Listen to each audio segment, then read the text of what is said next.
you've invited me to talk about one of my favorite things in the world, so it's my pleasure to do that. So like Gabe said, I'm Brother Anselm Dominic. I think some of you might have known Brother John Paul over the summer. He was around here. He and I are both Dominican friars, so members of the Order of Preachers. We're both in formation for the priesthood. I'm in my 4th year in the order, which is about halfway through our formation to the priesthood. I'm assigned to St. Dominic's Parish in Benicia right now, doing a kind of a pastoral ministry year. So a little bit closer than I would have otherwise been to this area. Okay, so I'm going to be talking about the Lord of the Rings and the theme of hope and how hope leads to victory in the story, and then what kind of spiritual lessons as Christians we can learn from that. So I'm going to plan to talk for about an hour if I can control myself, and then we'll have some time for some questions and discussion. All right. Okay, so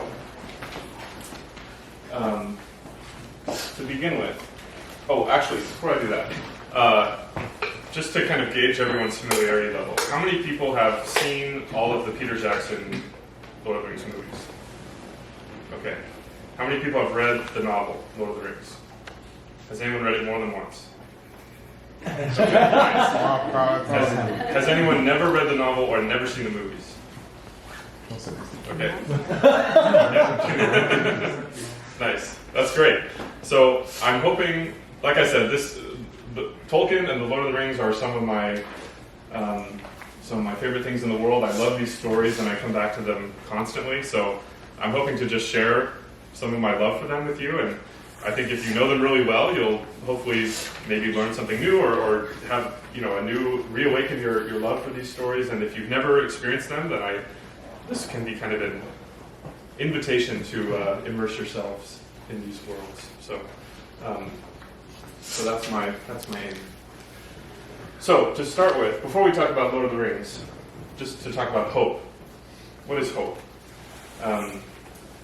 It's one of those words that we use a lot and don't always stop to define. So I want to start with that. So a good little definition of hope from St. Thomas Aquinas is, hope is the desire for a future good, which is difficult but possible to obtain.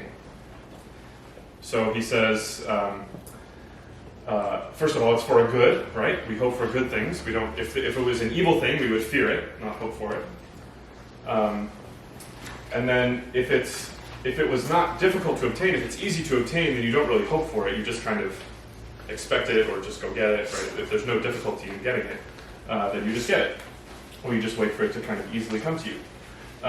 But hope, specifically, is the desire that we have for things that are difficult to obtain, difficult but possible. If it was impossible, he would say you would just despair of it, right? And you would just kind of give up your desire for it. But we have hope if we believe it's possible to obtain it. And that kind of hope in that sense, we can apply to all kinds of things, right? Like, you can hope for very mundane things, like you can hope for a slice of pizza, you can hope for, a good night's sleep, something like that. But hope, as you probably have heard, along with faith and charity, is also one of the theological virtues. So just like faith and love also, we can apply those to more mundane things as well. But in this theological sense, hope is something which we receive from God and which is directed to God. So hope is that desire for a future good, and when it's theological, that future good is God himself. So theological hope is the desire for God, who is difficult but possible to obtain, right? And so we hope for God, and that's a gift of God's grace in us. It's not something that we can, the idea of obtaining God, like the idea of possessing God, of sharing in God's nature, that's not something that we can rationally hope for by just our own reason, right? That's something that God has to first reveal to us that that's even possible. And then we can recognize that it is possible, but difficult to obtain. And then we'll also recognize, the other thing about hope is you can hope for this future good, but then you're also going to recognize what else am I going to need to obtain that good, and then you can hope for that as well, right? As a kind of, it's linked to the good you're obtaining, the means to obtain that end. So too with God, we hope to obtain God, but then we have to also recognize then what are the means by which we obtain God. And basically the answer to that is grace, right? It's God himself. It's a grace that we can even hope for God in the first place, but then we also realize I will obtain God only by God's power. It's God's help that can lead me to that goal. And then we can sort of, rather than just speaking generally about grace, we can look at like all the different means of grace that God gives us, right? So part of theological hope would be like hoping to receive sacraments, hoping to spend time in prayer, hoping to serve the poor, because all those things are part of our attainment of God. All those things make us like God, and they increase the life of grace in us. Yes, so it's the desire for God as our happiness and all the things which lead to him. And so one of the things that hope produces is a recognition and a dependence in us that God alone is our happiness, and that God alone can bring us to that happiness. So it's a real, all the theological virtues do this in different ways, slightly different ways, but they direct us to God, and they point us kind of totally to God. And as Christians, our hope is fundamentally based on, like I said, God has to tell us that this is a goal that's possible for us, right? That we can desire God, and that's like rational to do. That makes any sense. And that revelation comes in Jesus Christ, right? Mm-hmm. In which God and man are united, and through whom we see that God desires union with us. That he's drawing us back to himself. So, and so we see in especially the incarnation, and then of course in the whole paschal mystery, the death of Jesus, and then the resurrection of Jesus, we see the plan, the sort of, Jesus' life is sort of a template of the life that God wants all of us to live, right? He wants us to imitate Jesus and be like Jesus, and to come to a new life through a kind of death, right? That if we die with Jesus, we can rise with him. So that's what our hope is based on, those, especially those two things, right? The incarnation, the resurrection. And one of the things, obviously there's lots to say about that, but one of the things that I think Tolkien would especially emphasize about the incarnation and the resurrection is how surprising they are. That if you think of the state of the world after the fall, right, and the kind of evil that we plunged ourselves into, and this separation from God that we were experiencing, it's like, where is the healing going to come from, right? Because we've sort of cut God out of our lives as a race, as a species. And so this kind of God breaking into that human evil and that state of sin, that the slavery to death that we were in, right? God breaks into that, surprisingly, right? He's not obligated to do that. There's nothing that would sort of force him to do that. There's nothing that would lead, before it happened, there's nothing that would lead us to like expect that or think that is something that should happen. But he does it. And that's a real surprise. It's, as a lot of the New Testament authors recognize, it's a scandal, right? It's a stumbling block to Jews and foolishness to Gentiles. This idea that God would become a human being and then that he would die, and then from that death enter a new kind of life. So there's kind of a double surprise there, right? That God would become a man in the first place, that he would become this kind of man, a poor man, a weak man, who then dies. And then there's the surprise of his resurrection, his rising from the dead, his transcendence of death. So those surprises reveal the truth of this verse from St. Paul's letter to the Romans, that in everything God works for good with those who love him, who are called according to his purpose. So, again, Jesus is the template and the model for this, right? That Jesus was given a purpose by his Father.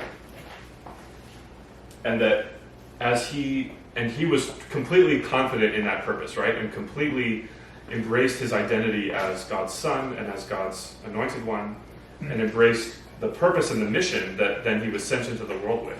And it's because of that obedience, right? It's because of his fidelity to that identity and to that mission that then we see this God working for good in everything that he does. And even when things appear to be very evil that are happening to him, right? Especially his death, that even his death is working for good. This is an image of Jesus descending into hell, right? And freeing people from hell. And you see these demons kind of hiding in terror over there. That Satan and the demons thought that this was a victory. Like Satan's whole goal was to kill Jesus, right? That was his. He thought, if I can kill God's anointed one, then I'll have won, and I'll have stopped God's plan, right? I'll have stopped his saving of his people. But God works in everything for good, including evil, right? And so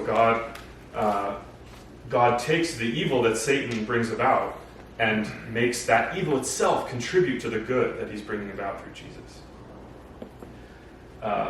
And that is the surprise, right? That's the surprise of the resurrection after Jesus' death. So that idea of surprise and of evil leading to good is something that is at the heart, I think, of the stories of J.R.R. Tolkien. And that surprise, some of you who know his writing well might know this word. He has kind of a word for that surprise. Eucatastrophe. So this is a word that he makes up in an essay called On Fairy Stories, where he kind of he sort of lays out a theory of fairy tales and what the power of fairy tales is. So you recognize the word catastrophe, right? Which means sort of a sudden disaster, right? Something that happens at the end of a story suddenly that sort of ruins everything. But this prefix "eu" is Greek for good. So think of like eulogy is good words, good speech. Euphoria is a good feeling. So a eucatastrophe it's that sudden, shocking change, but it's good. It's a good catastrophe. Or he says it's a happy ending, basically. But it's a happy ending that is sudden, right? And that it is not expected. And he calls it a sudden, joyous turn. A miraculous grace which is never to be counted on to recur. There's some other quotes from that passage in your handout that you can read. He says that this element of the story, this sudden good ending, right, the sudden happy ending, is he says pretty much essential to what makes a fairy story powerful and what makes a fairy story, what makes it a unique kind of human art and what gives it its unique power. He says the eucatastrophic tale is the true form of fairy tale in its highest function. And the point of the eucatastrophe, I think, is not that sometimes people will kind of look down on Tolkien's stories because they think that like he makes good and evil like too black and white or too kind of obvious, and that like, oh, you know, they'll sometimes criticize it for not being realistic because the good guys always win, right? And that in real life that's not true, they think. But Tolkien's whole point about saying that this is essential to fairy story is precisely because he thinks that this is essential if fairy stories are to represent reality well. Because Tolkien believes this, right? That God works for good in everything, and that even evil is not outside of his power or his plan. And so the eucatastrophe, it doesn't deny that like there is extreme evil. And if you read, the Lord of the Rings and other Tolkien stories, like there is a lot of evil, and some of it is really horrific. But what the idea of the eucatastrophe does deny is that evil can ever win a final victory. And that's not naive, right? That's true. That's true in the real world. Because the whole universe is under God's care and acts according to God's plan, right? So this happy ending is actually part of the realism, you could almost say, of fairy tales. We don't necessarily think of fantasy or fairy tales as being realistic, and in some ways they're not, right? But in this way they are. And this is the fundamental way that Tolkien thinks is so important, that fairy tales have the power to help us see the primary world, what he calls the primary world, the world around us, more clearly. Because sometimes the world would like us to think that this is not true, right? The world would like us to think that evil can win a final victory. But one of the things that fairy tales, if they're done well, they can show us that that isn't true, and that there is always hope for this sudden joyous turn in the end. So I think this is that surprise that is really crucial to why would any characters in Lord of the Rings have hope, right? When they have this this demon with huge armies of orcs that is literally slaughtering people and bearing down on them, and their only hope is in this little hobbit who's trying to take a ring and to throw it in a volcano, right? Like, and many of the characters don't have hope in that, right? They think that this is insane, and that there's no reason to expect anything good to come out of that. But some of the characters do have hope, because they also see that in their world, just like in the primary world, that there is a order of reality toward goodness, and that there's a plan that's working itself out in history, and which they don't understand. They understand it even less than we do, right? Jesus hasn't come to Middle Earth, so they don't know God as well as we are able to. But they have little, slight hints of it, right? And that's one thing that Tolkien says that the eucatastrophe does, is it, whenever something like this happens, whenever there is a sudden joyous turn, even a very small one, not an ultimate one, right, a very little one, it gives us just a little view through, there's like a chink in the darkness that surrounds us, and we can see through it a little bit, and we can see that there's light out there that the darkness hasn't consumed, right? And just that little view, that little sense of, oh, there is goodness, there is a possibility of goodness, that's a source of hope. So that's what the heroes in Lord of the Rings really lean on. And so in a moment we're gonna look at three moments of three of the characters, three of the heroes, and how they cling to that hope and that trust in the goodness to come. Before I do that, very briefly, has anyone read Anu Lindale, The Silmarillion? Nice, okay, nice, a couple of people. So you will know this. So the Anu Lindale is basically Tolkien's creation story. So he writes this book called The Silmarillion, which is a collection of kind of the background mythology, you could say, of Lord of the Rings, ancient history. He includes this story of the creation of the universe.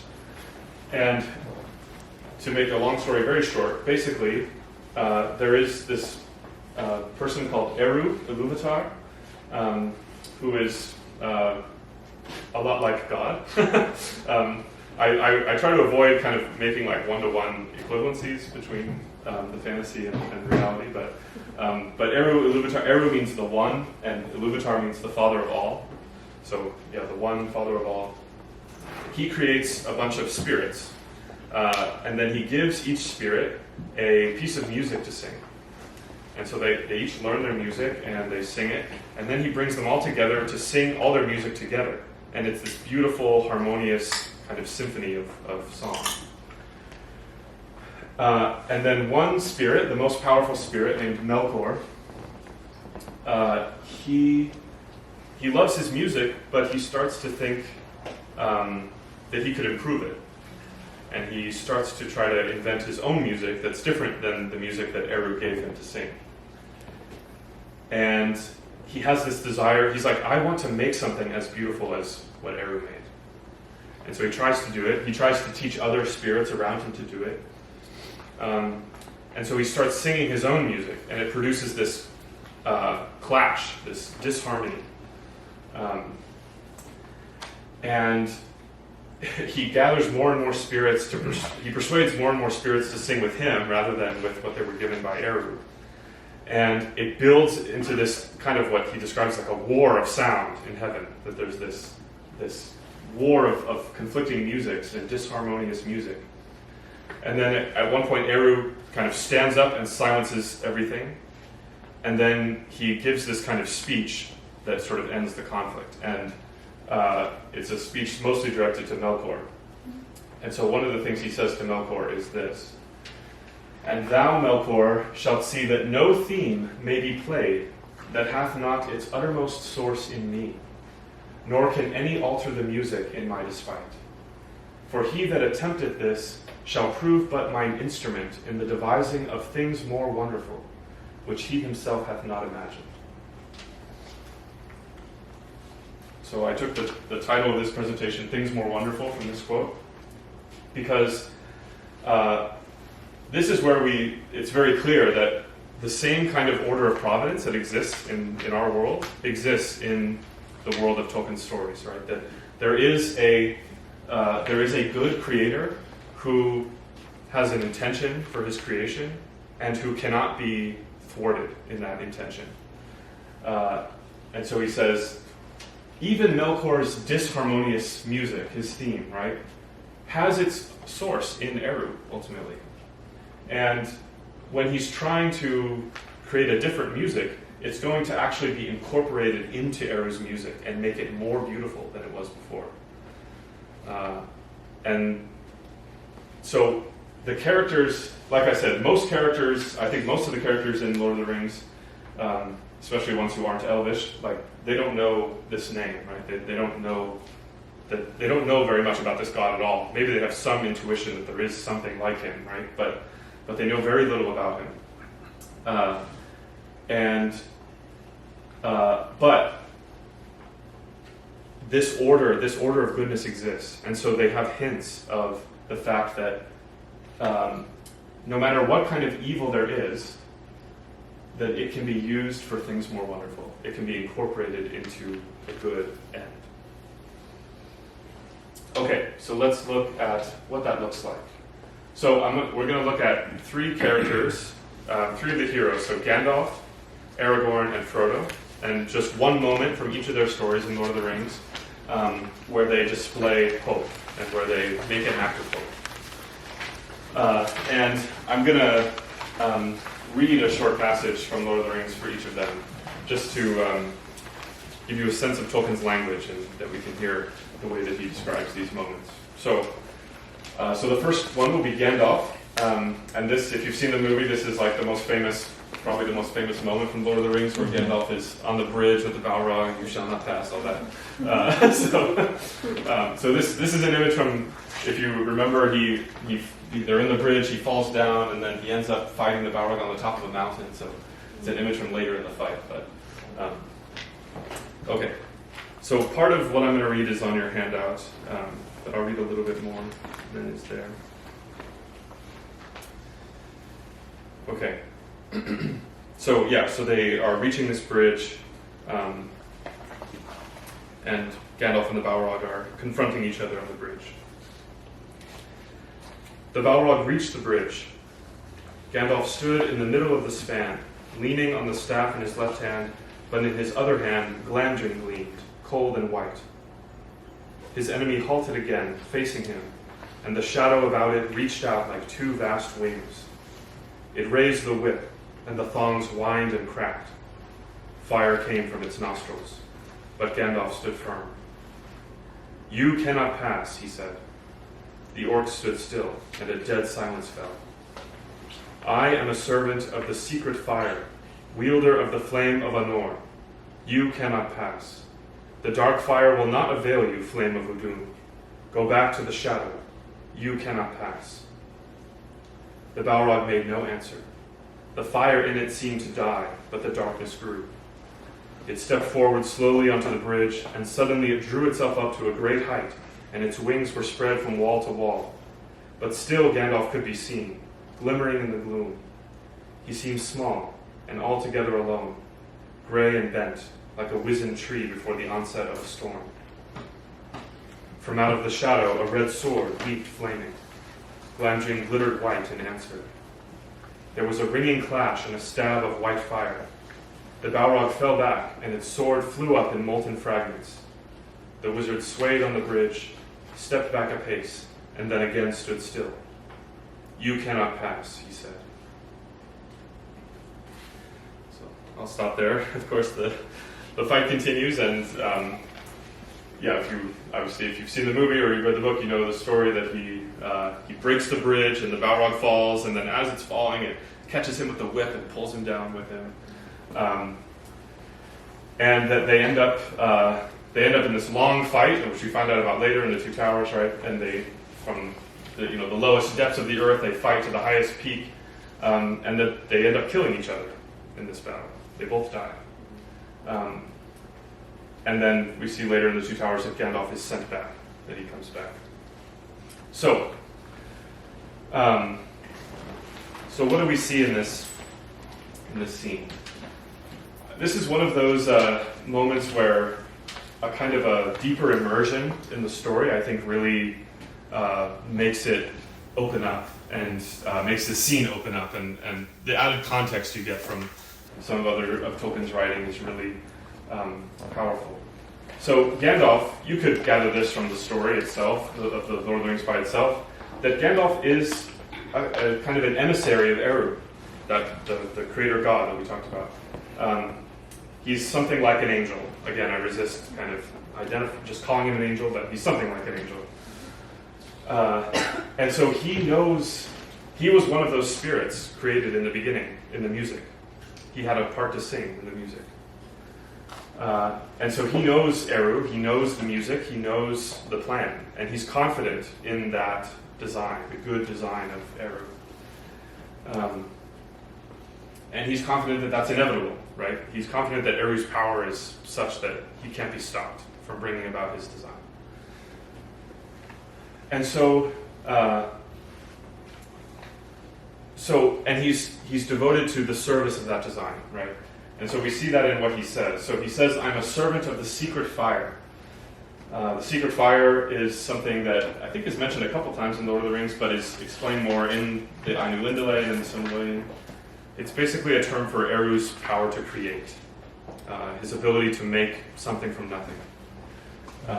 This is what Melkor, the sort of evil spirit in the beginning, was trying to get.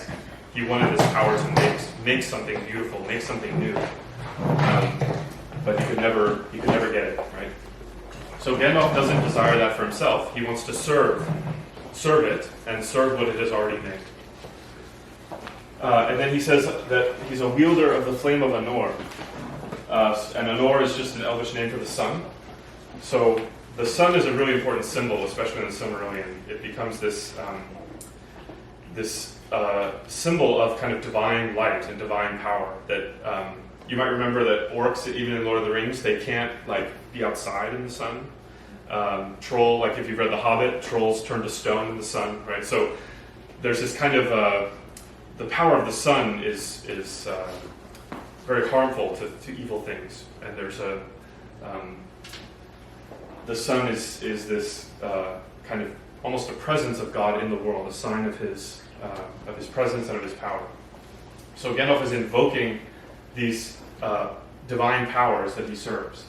So, and what I think is so cool about this scene is that Gandalf is a wizard, and we think of we hear wizard and we think of you're a wizard, Harry, and like Harry Potter and stuff like that. And so we think of I think Harry Potter is if you hear wizard, that's probably what most people immediately think of. Or even you think of Dungeons and Dragons or Baldur's Gate or something like that. That other kinds of more modern fantasy, in which wizard often refers to somebody who studies sort of techniques there are these, like in Harry Potter, there's like, in order to use magic, you need like particular words you have to say. You have to pronounce them correctly, right? As Hermione makes a big deal out of it. You have to have in some cases like the right materials, like to make a magic potion. You need like specific materials. You need to even do like specific motions sometimes, or have So there's a lot of like skill that you learn that goes into this kind of technical skill that allows you to use magic. As I look at this scene, I think sometimes Gandalf does stuff like that, but in this scene, and at Gandalf's most powerful moments, I don't think that is really the kind of power that he's using. And so I think that magic is not a great word for what he does in this situation. Because if you look at what he does, he doesn't have like a formula in like an arcane language to say. He doesn't have like a particular material or gesture he has to use. All he says, he makes statements about his own identity, right? He says, I am a servant of the secret fire. I wield the flame of Anor.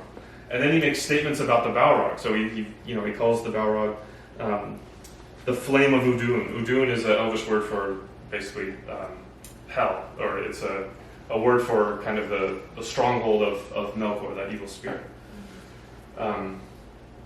So he's saying, I serve the secret fire. You serve, darkness, evil. And then he says, you cannot pass. So he's saying, look, this is how it is, Balrog. I'm this kind of thing, and you're this kind of thing. And because of that, because of our identities, and because of who we serve, you will not pass this place. You will not have victory, right? It's not possible. So he just claims that identity, he invokes the powers that he serves, right? And then he just kind of accepts what comes of that. And then power sort of manifests through him, right? Like there's these kind of like sheets of white fire that he summons, and he breaks the Balrog's sword. So he's doing things that look supernatural, right? Or magical.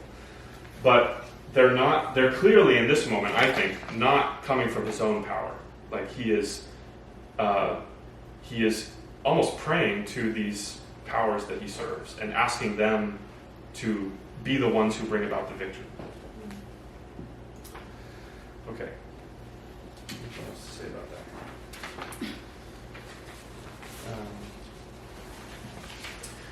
And then just to say like how this fight ends, right? So Gandalf dies in this fight. So he is, that shows, among other things, that he's not relying on his own power, because his mission here is not to protect himself. His mission here is to serve goodness and to, play whatever role he wants to play. He's not interested in like, power for himself or having a very important role to play. He just wants to play whatever role the secret fire Eru wants him to play. And if that means giving his life right here to save Frodo's life, then he'll do that. He's willing to accept that, right? He accepts whatever comes after he after he names himself as a servant. He accepts whatever service is asked of him. But then we see that the powers that he serves, vindicate him in that service by sending him back. So that's his victory, is that he laid down his life out of love and out of service. And so he's sent back to continue his mission. And that he doesn't die. He doesn't remain, separated from the world that he's been sent to help and the ones that he's come to love in that world. But the Balrog does, right? The Balrog doesn't come back. So there is a victory even in Gandalf's own death. Okay. Second character, Aragorn. So, with all these characters, it was really it was hard to choose one scene that I thought exemplified this the best. But this scene is maybe not what people would not what I would immediately think of as like Aragorn's coolest moment or his kind of most powerful moment. But I think it's one that is it's early in the story, and it's an early example of his power, and it is really revealing, I think. Even if a little bit subtle compared to some of the things he does later. So this, if you remember in the movie or the book, the Fellowship has just left Lothlorien, and they are sailing down the river toward Gondor, and they come to this, the ancient border of Gondor, where there are these massive statues of ancient kings. So they have to sail between them. And I think the movie doesn't quite capture the reaction or the effect that these statues have on especially Frodo and Sam. They have a kind of power. And then Aragorn, the very different way that Aragorn reacts to them, and the kind of power that he has. So, I will read from Lord of the Rings. "Behold the Argonath, the pillars of the kings," cried Aragorn. "We shall pass them soon. Keep the boats in line and as far apart as you can. Hold the middle of the stream." As Frodo was borne towards them, the great pillars rose like towers to meet him. Giants they seemed to him, vast grey figures, silent but threatening. Then he saw that they were indeed shaped and fashioned. The craft and power of old had wrought upon them, and still they preserved through the suns and rains of forgotten years the mighty likenesses in which they had been hewn. Upon great pedestals founded in the deep waters stood two great kings of stone. Still with blurred eyes and cranny brows they frowned upon the north. The left hand of each was raised palm outwards in gesture of warning. In each right hand there was an axe. Upon each head there was a crumbling helm and crown. Great power and majesty they still wore, the silent wardens of a long-vanished kingdom. Awe and fear fell upon Frodo, and he cowered down, shutting his eyes and not daring to look up as the boat drew near.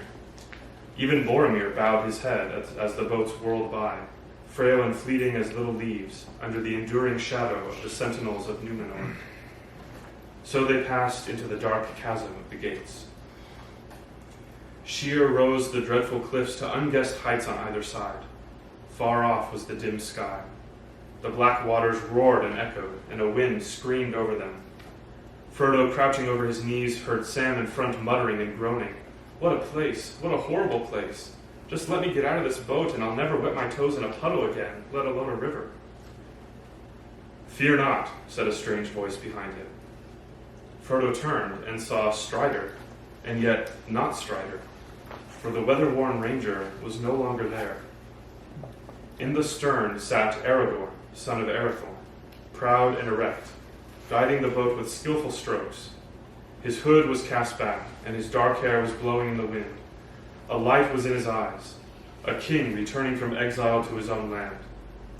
"Fear not," he said. "Long have I desired to look upon the likenesses of Isildur and Anarion, my sires of old.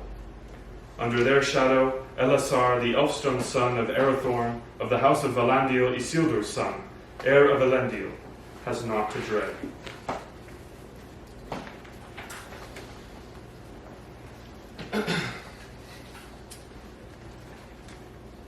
So, Aragorn, right, as we know, he is the heir to the throne of Gondor, so he is of a royal bloodline.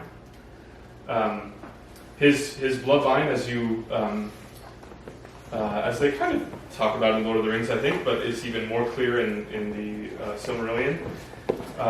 Aragorn, he's not just a human descended from human kings, but he's descended from elves, and actually even a Maya. A Maya is the kind of spirit that Gandalf is, for example. So, again, something like an angel. So Aragorn's ancestry is very significant, very powerful, and it's implicated in the kind of divine activity in the world, that it has this link to the spiritual realm, and that it has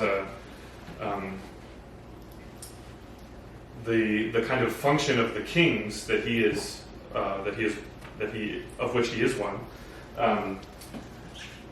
They have a tie to God, and they have a tie to this order of goodness that is working out through history. So Aragorn, he knows that, and in the book a little more than the movie, he accepts that. And he is, in the movie they kind of make him a little more conflicted than he is in the book. He's kind of unsure of whether he really wants to be king or whether he can be a good king. He's kind of unsure of whether he's worthy to marry Arwen, right? In the book, he's not really like that. He's kind of like, no, I'm going to go become king, and I'm going to save the world, and it's, it's not going to be easy, but I'm going to do it, and it's, he has a kind of a more confident acceptance of his own nobility, and of the, of his identity, right? Of who he is as a result of his ancestry. And he recognizes that there's a mission that comes from that, and a quest, right? That a king is not just someone who can do whatever they want, right? That a king, like Gandalf, is a servant, right? And that a king has a task to protect his people, to ensure a good life for his people, to ward off evil from them, to be a kind of steward of God in the world, in a way like Gandalf is. So Aragorn accepts that, and he comes to understand it more fully over the story, and he comes to embrace it in more powerful ways. But especially in this context, right, in the kind of environment of this world where Sauron is gaining power and is attacking the place that Aragorn is supposed to be king of, is trying to kill everyone there, right? Aragorn is trying to claim that identity as king, and that means claiming a mission to fight that evil, which is an overwhelming evil, right? It's a very great darkness. But he claims it. And so I think that you can see the hope implicit in that he is saying, yes, I don't know if Gondor and I have the strength to overcome Sauron, but I'm going to try, right? I'm going to throw myself into that mission. I'm going to give myself completely to it. And so he claims this identity. And then what I think is really, I didn't notice this the first couple times I read this book, but this actually happens several times where Aragorn, in the moments where he is doing something like this, where he is identifying himself as the king, it's almost like he's physically transfigured. Just like you think of Jesus, like after the resurrection, and people don't recognize him when they see him, people that knew him very well, right? Things like that happen with Aragorn, where he will, he'll kind of release this power that he hides, this authority and majesty that he hides, and he'll show it sometimes. And then people who know him very well, his friends, will look at him and not immediately recognize him. And they will, there's one that happens later where, here it says Frodo sees a light in his eyes, right? There's one that happens later where I think Legolas actually sees some light around his head, almost like a crown or a halo. So this power that Aragorn has as a result of just who he is, it has this transfiguring effect on him, and then it has a inspiring effect on other people around him. This also happens several times. But here, Frodo is being kind of, Frodo and Sam, the hobbits, they kind of know the least about the world. And so they see something like this, and they're not really sure if this is a good thing or not. Right? It's these huge giants, and they're like, okay, their reaction is fear and kind of despair, right? They're like, Sam is like, just get me out of here. I just want to go home, right? I don't want to experience this anymore. And so, but Aragorn he's claiming the power of these kings, right? And he's claiming that authority and that majesty, and he's saying, no, that is mine, and it's in service of the good, and I have nothing to fear, and you have nothing to fear, because you're with me, and I'm going to protect you, right? So he has this, again, it's the embrace of the identity, the embrace of the quest, that restores hope, and that pushes away fear, and pushes away despair. Okay. And finally, Frodo. This is actually a picture of Sam. Frodo is down here, but I couldn't find a better picture of this moment from the story that I was talking about. So, and actually, in some ways, this scene is really, I should say, Frodo and Sam, because they sort of they share the same hope and they carry the same power in this scene in many ways. Okay, so this is now even later in the story. Frodo and Sam with Gollum, right? They get to Mordor and they try to get in. They come to the gate of Mordor and they realize that's never going to happen. And so Gollum says he knows another way into Mordor, which is this kind of pass through the mountains. And Gollum knows that this spider demon lives in that pass, and he wants Frodo and Sam to be killed by this spider demon called Shelob, so that he can take the ring from them. So he's leading them to their death, Gollum hopes. And so they go into Shelob's lair, and they end up confronting her, and Frodo, they're able to survive because of this gift that Galadriel, the elf lady, had given to Frodo earlier in Lothlorien. Yes, and so I think the thing to listen for in this scene is going to be Frodo, right? So Gandalf is an angel, like I've been saying, so he knows about God. He knows about that kind of order of goodness that is in creation. He knows about the power of God, and he has faith in it. Aragorn knows less than Gandalf, but Aragorn has this link to those powers and to that. He has a kind of connection to the elves and to people who do know more, and so he also is a kind of bearer of that power in the world. Frodo knows almost nothing about any of that. He knows maybe more than most hobbits, but compared to Gandalf and Aragorn, he knows very little. So he doesn't know very much about the kind of power, the good power that's in the world, and he's also weaker than either Gandalf or Aragorn and most of the other characters. And so, because of his weakness, I think Frodo is, he's almost forced to hope in a way that the other characters, you could see how Aragorn could become self-reliant. It may be the way that Boromir kind of does, right? That he is confident in his own strength as a warrior, as a lord, that he might try to take the ring for himself, right? As Boromir did. Gandalf too, like you see, like what happened with Saruman. Saruman is the same kind of spirit as Gandalf, right? And Saruman takes this kind of other, darker way where he tries to use his own power to combat evil, and that leads him into evil himself.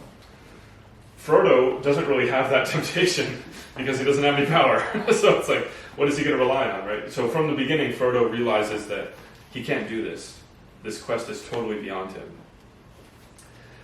And so that means Frodo is constantly looking for people to hope in, for people to help him. And he really relies on kind of intuitions of beauty, especially beauty, but just goodness in general too. He encounters elves, he encounters good men like Faramir, and he just kind of opens himself to that and trusts the beauty and goodness that's in them. Because he knows that whatever they have is going to be better than what he has, right? It's going to be more able to complete the quest than what he has. And so I think in this scene you can see a moment of him doing that, and then you can see the kind of power that willingness to trust and to put his hope in others, into goodness, right? The goodness in others. You see the kind of power that can come from that. So Frodo and Sam, they're in this deep, dark tunnel with this, giant demonic spider is chasing them. And Frodo has totally forgotten that he has this gift from Galadriel, this vial of light. But Sam calls it to mind. So Sam says, "Master, Master!"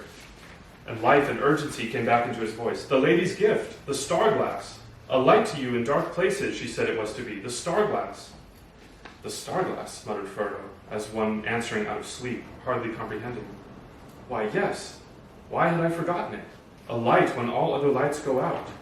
And now, indeed, light alone can help us." Slowly his hand went to his bosom, and slowly he held aloft the phial of Galadriel.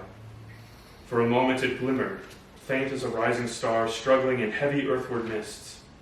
And then, as its power waxed and hope grew in Frodo's mind, it began to burn, and kindled to a silver flame, a minute heart of dazzling light, as though Eärendil had himself come down from the high sunset paths with the last Silmaril upon his brow. The darkness receded from it until it seemed to shine in the center of a globe of airy crystal, and the hand that held it sparkled with white fire. Frodo gazed in wonder at this marvelous gift that he had so long carried, not guessing its full worth and potency. Seldom had he remembered it on the road until they came to Morgul Vale, and never had he used it for fear of its revealing light. Aya erendio elenion ankalima, he cried, and knew not what he had spoken, for it seemed that another voice spoke through his, clear, untroubled by the foul air of the pit.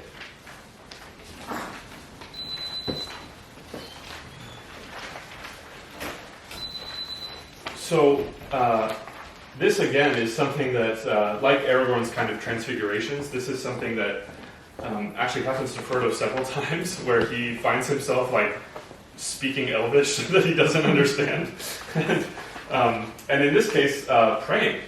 So what he says, "Aya erendio elenion en kalima," which means "Hail, Erendio, brightest of stars." So Erendio is the name of a star, which for the elves is a symbol of hope. They call it the Star of Hope. And it's a symbol for them of the light that is not conquered by darkness. And so Galadriel gave Frodo this vial that contains some of that light. And so he brings that light into this darkness, and then he finds himself, like, as it says in the text, as if another voice spoke through his, right? He finds himself praying to this, but what is basically an elvish saint, that he is invoking the power of this light, and again, that he is, I don't know, it's possible Frodo has heard of Erendiel before, or knows something about Erendiel, but it says he knows not what he says, right? So I don't think he knows this prayer that he's making. He doesn't understand who he's praying to or what he's asking. But what he does know is that Galadriel is beautiful and Galadriel is good, right? When he had been with Galadriel before, he trusted her so much that he actually offered her the ring. Right? That's the kind of openness that he has when he encounters a good person. He just entrusts himself to them. And so he sees the beauty in her, and he sees the goodness in her, and he sees that same beauty and goodness in her gift. And so it says when he pulls it out, hope grows in his mind, because as he says also, light alone can help us now, right? He realizes that he's about to die in this place, and that there's no power that he has that can save him. And so he only has there's only one kind of piece of this greater beauty that he carries with him, and he knows that that's the only thing that can help him. And so he just opens himself to it.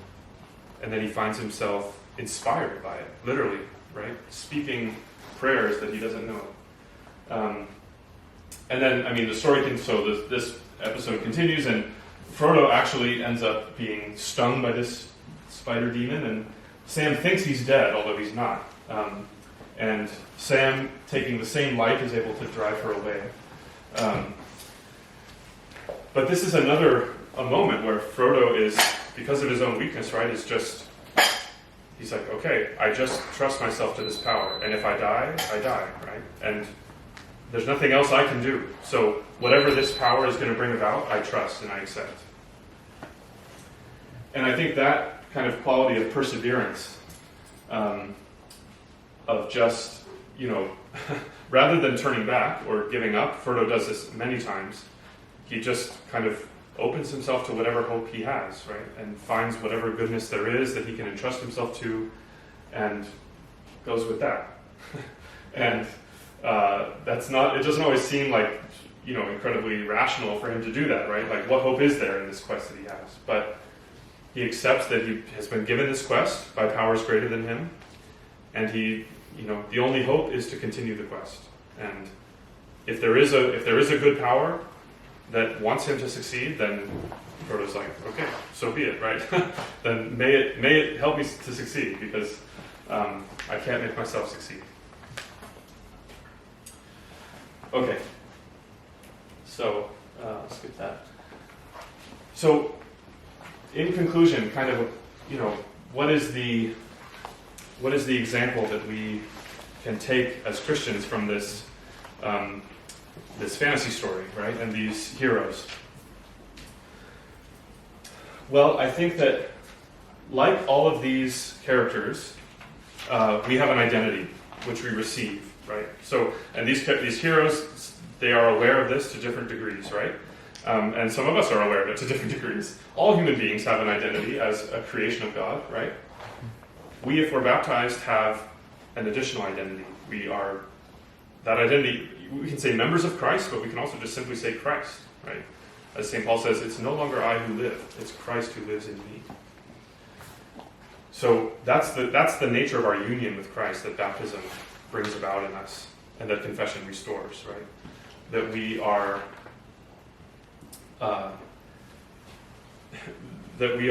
as Scripture says, it's almost as if we're married to Christ, right? One flesh with Christ.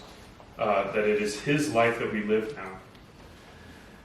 And so if we accept that identity, we accept that rebirth into Christ's life, then we have to also recognize then that comes with a quest, we could say. That comes with a task, a mission.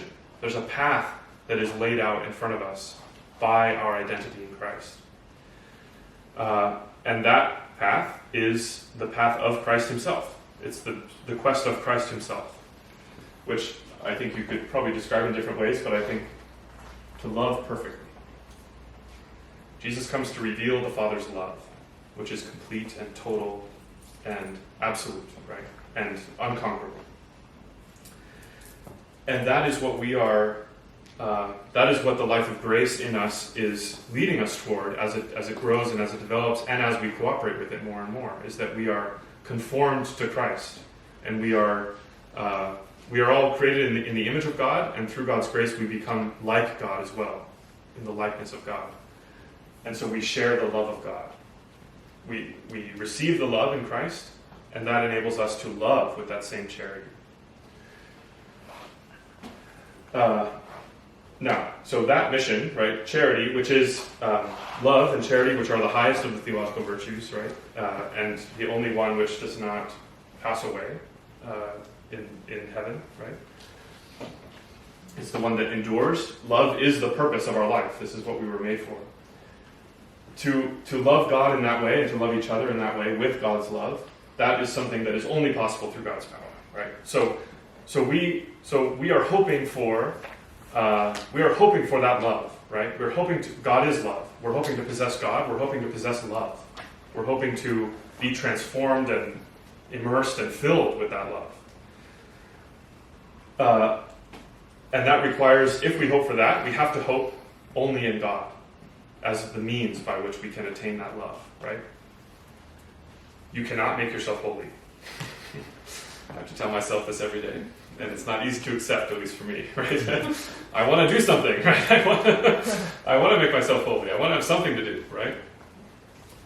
And I do, in a sense, have something to do, but everything that I have to do is an extension, a cooperation, an outflow of something Christ is already doing in me. It all begins and ends with Christ living in me, right? And so that has to be my hope. That has to be my trust. And so when we encounter obstacles in that quest, as we will, right? We'll encounter lots of temptation in our own souls to turn away from love, to do things that are not loving. We'll encounter external opposition, right? People who meet our love with anger or disgust or cruelty, and that can make us not want to love again, right? It makes it hard for us to love. We encounter all kinds of resistance, all kinds of Balrogs and orcs and various evil spider demons, whatever it might be. So that's a kind of spiritual combat that we're entering into as Christians. That just as Jesus did, right? Doing battle with Satan in the desert and through his whole life. We are entering that combat too. And that combat we can never win by our own power, right? Satan is more powerful than you and than me, right? And also, like, the whole world is more powerful than we are, right? The sort of all the people, all the kind of evil people that we're going to encounter, and all that kind of stuff. We are not going to be able to endure that by our own strength. It's not going to happen.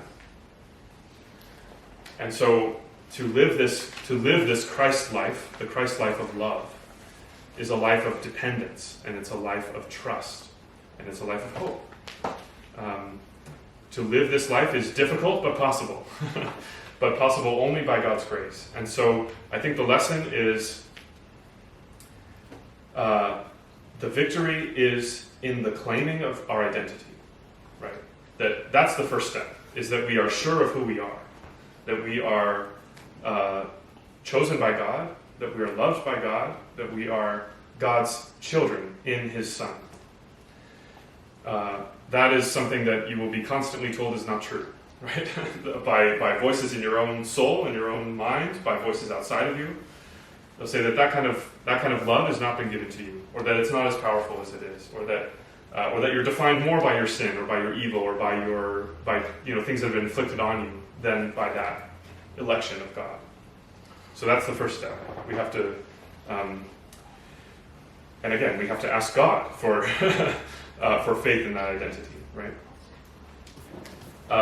And then we have to accept the mission that comes from that identity. We have to open ourselves to love, and we have to seek love. And as we do that, as we go through the world, we have to be dependent. And so we have to cultivate a life that is full of God, in which God is present, right? That is full of prayer, that is full of sacraments, that is full of Christian fellowship, that is full of the love of our fellow human beings. And that even in the midst of darkness, we want to cling to those things, right? That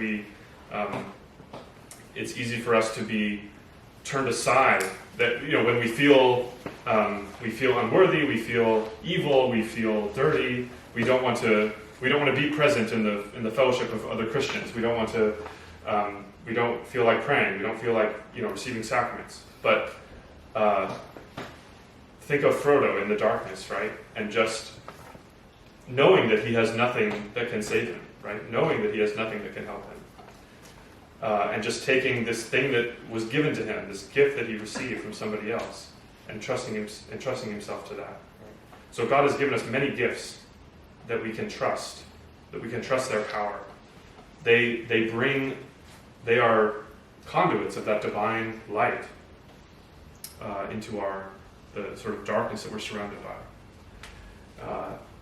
And then I think just finally, we have to recognize that this path, the path of Christ and the path of Christ-like love, is modeled for us by Jesus, and so we know that it leads to the cross. It leads to our own death, in some sense, right? And so that is something that will never be easy to accept, I think, but it is something that it is possible to accept. It's difficult but possible to desire that, right? And as we enter the cross, as we take up the cross and follow Christ, the only reason we do that is because of our hope. Because of the hope we have that just as the cross and the death did not overcome him, it doesn't need to have the power to overcome us either. That if we are united with him in that death, we can be united with him in his resurrected life as well. Okay, I think that's enough.